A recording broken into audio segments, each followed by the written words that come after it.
Sometimes you need to sum a bunch of columns directly in Power Query. And the first instinct is usually the standard way. Hold Shift, select several columns, then go to Add Column, Standard, Add. This works fine, but the moment your table turns into a forest of metrics, hard-coding all those column names into a formula becomes a very questionable life choice. So here is a cleaner way. Let's skip the column picking and just create a custom column instead.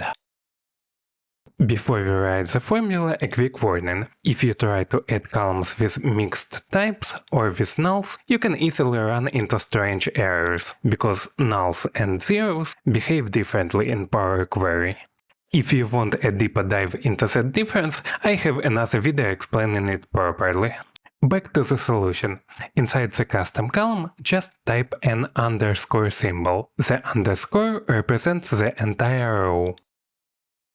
Now you can't sum a record directly, but you can transform it into a list, and lists give you much more flexibility. We will use a Record.ToList function that turns the row into a list of values.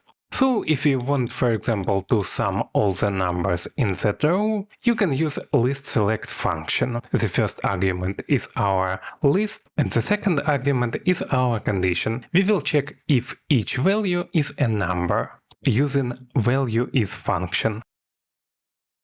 This combination keeps only the numbers. And we can just use list_Sum function to add them up. So, one formula, no hard coding. If new numeric columns appear, they are included automatically. Just make sure all the columns you want to sum up are actually defined as number types, otherwise Power Query will politely ignore them. Thanks for watching, see ya!